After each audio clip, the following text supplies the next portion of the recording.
Hey, it's Steve Huff from SteveHuffPhoto.com, and I'm here today to take a look at two lenses.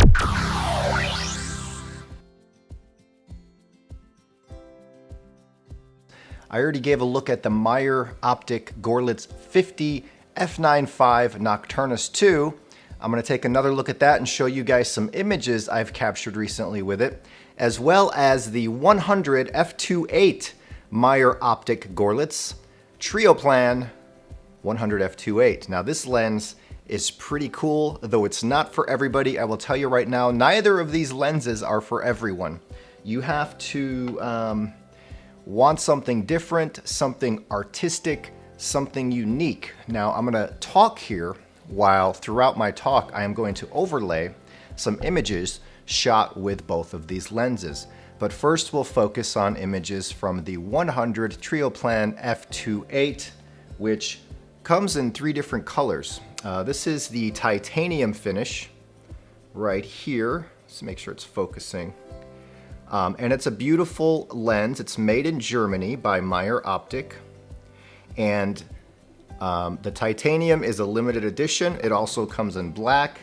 And they did release one in gold. The gold is sold out. I think they only offer 10. The titanium, there's a limited number. That's the one I have. But the one that I would recommend for everybody out there who may be interested is the black, because it's much less expensive than the titanium and the gold. The black finish Trioplan is $15.99. The titanium is $24.99, and the gold was $34.99. Now this is a lens with bubble bokeh. It has a very interesting bokeh signature. If you go to the Myer Optik website, I'll put a link in the description below, you can see some of the sample images they have on their website, and some of them are pretty damn good. A lot of people look at these Myer lenses and they're like, oh, they're just rip-offs, they're old lenses and they're charging a fortune for them because they remade them. But let me tell you, these lenses have a place for some people. Like I said, if you shoot more if your shooting style is more artsy, and you like that selective focus and the wide open depth of field, which some people say is a gimmick, and I agree, for some people do use it as a gimmick, and when you overuse this shallow depth of field, it can become gimmicky.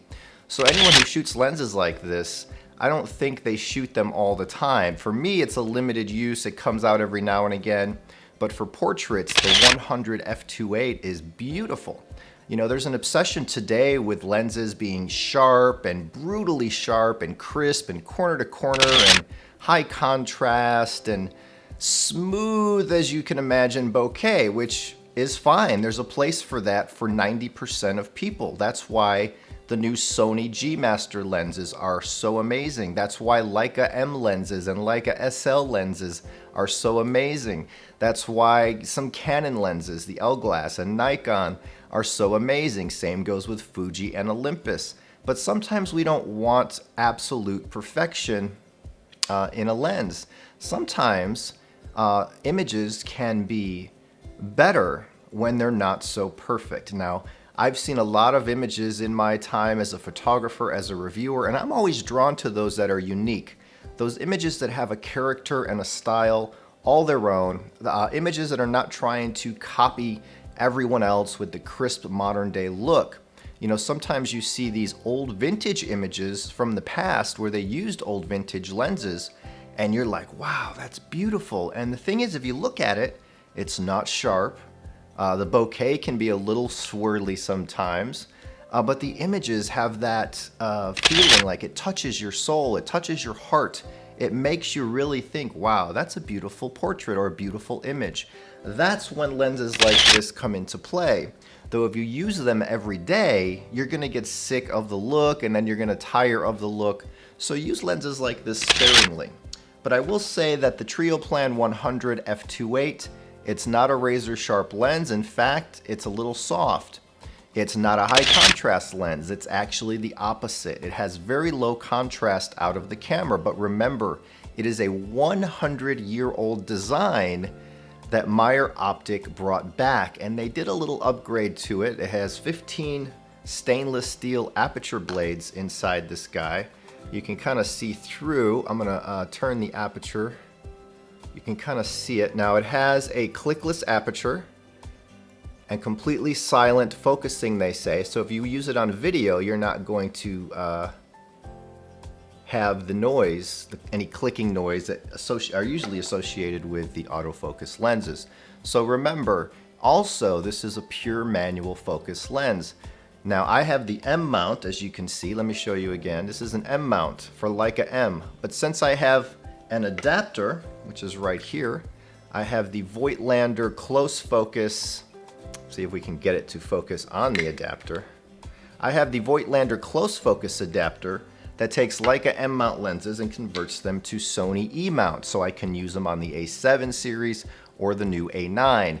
Now I like to buy lenses like that in M mount because then I can use it on Leica, I could use it on my Sony, I could use it on a Fuji, I could use it on Olympus, all via an adapter. If I were to buy the Sony E mount, I'd only be able to use it on my Sony cameras. So that's why I have the M mount of the 100 f2.8. With the 100 2.8 Trioplan, you get a little mix of softness and sharpness. So when you look at a portrait and you look at the larger size, there's a little glow going on, yet there's sharpness, you could see eyelashes. At the same time, there's a softness so you don't see every little blemish on your model's skin. It's a perfect mixture for me of that. Now, when these files come out of the camera, as I said, they're very low contrast. So you're gonna wanna bump up the contrast in your processing. With these files, I basically took the contrast slider either in Capture One Pro or Photoshop, whatever I'd used. I think I used a mix of both because I'm comparing the C1 to the Photoshop, and I'm really liking Capture One for color for Sony files. But I just take that contrast slider, I boost it up a little bit, and then I do some shadow detail retrieval a little bit, and then call it a day. I add a little sharpness and output the file. So if you want to look like you're seeing here, you got to up that contrast using the contrast sliders. But it's a 2-second fix per photo. But I love the background rendering as well. Now, some people will say, oh, it looks busy, but this is not a busy look. It's like a bubbly bouquet in the right situations. And I think it looks lovely. I think it's actually kind of gorgeous. So to shoot models and portraits with this lens, I think is really where it shines. You don't want to really shoot landscape or street so much with a lens like this because A, it's a 100mm lens, and B, it will give you, it's not a landscape lens. So just remember that. For portraits and people, that is where this lens shines. And then also you can do some artsy stuff, like I just shot a weed or a blade of grass, and you can see the background is just a beautiful blur. I don't know how to explain it, but you can see it on your screen. So the 100 f2.8 Trioplan in black at $15.99 is not a cheap lens, especially when you consider this is not an everyday shooter. For you it might be, for me it's not. So if you're someone who shoots portraits occasionally and you want that beautiful look, it may be worth it to you to check out the lens. Now let's go over to the 50 Nocturnus, which I showed you guys before. And I have it mounted to my Sony a7R II, and I'm using this awesome strap from Tie Her Up Straps. This is actually made for a Leica M. You notice it has the red little piece in it, but I actually like using it on my Sony. And here is that Nocturnus again. It's a beautiful, beautiful lens in build and feel and focus and performance. I'll throw up some more shots I took with this lens, newer shots, and let me tell you, it surprised me. When this lens came in, and even in the first video, you know, I was seeing, well, maybe it's the same as the Mitakon Speedmaster, you know, so I compared them, and they're definitely not the same lens. The Nocturnus, yes, it's a little lighter, which can be understood because of the different cosmetics. It uses a different aperture blade system, which will affect your lens when stopped down, but it also has no color cast. It has better color performance than the Mitakon. It has a little better sharpness than the Mitakon, and I swear the bokeh is a little nicer than the Mitakon. So to me, it's not huge, guys. It's maybe 10-15% better than the Mitakon Speedmaster, even though it's $3,000 compared to $799. But for me, where the Nocturnus stands out the most is the build quality, the feel, the focus feel, the design of the lens, the look of the lens, and the performance. So when you take all that in consideration, it may sway you to the Nocturnus, plus it's made in Germany, which some people, that holds a lot of weight. Now, I'm not telling you to go out and buy the Nocturnus over the Mitakon if you're looking for a 59.5, say for your Sony, because either one will give you beautiful images.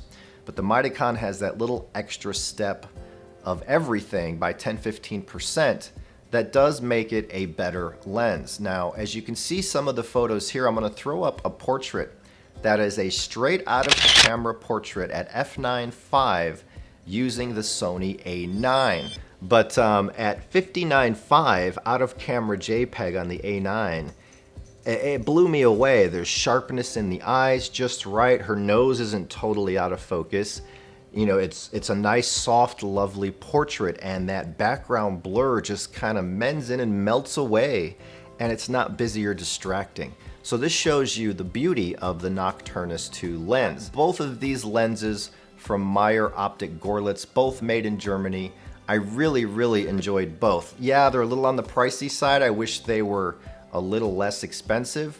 But in these days when camera sales and lens sales are kind of going down due to the almighty smartphone, this thing is happening that I predicted 1 and 2 years ago, that camera manufacturers and lens manufacturers are falling into this niche where things are going to be more high-end, because the hobbyist and the lower end point and shoot kind of market have all went to the smartphone.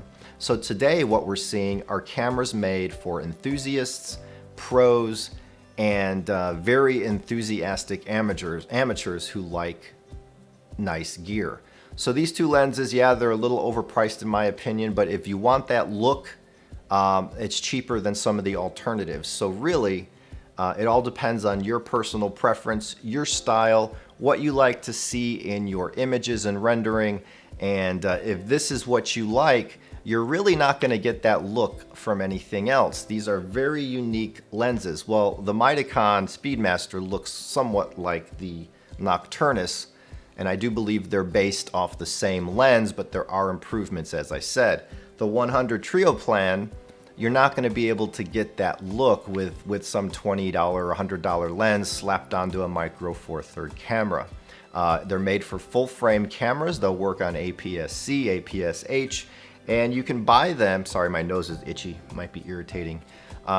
You can buy them in almost any mount at the Myer Optik website or B&H Photo. I'll put the links below to both. For those who like artsy, who have an artsy style, who like the shallow depth of field look, who like unique bokeh, who likes their images to stand out from the pack. They're not perfect by any means. They're not going to give you biting contrast, crazy corner-to-corner sharpness, nor are they going to give you a modern look. There goes my door again. But what they will give you is very beautiful, very pleasing images when used in the right circumstances. For example, the 100 for portraits and the 50 for just about anything you want to shoot.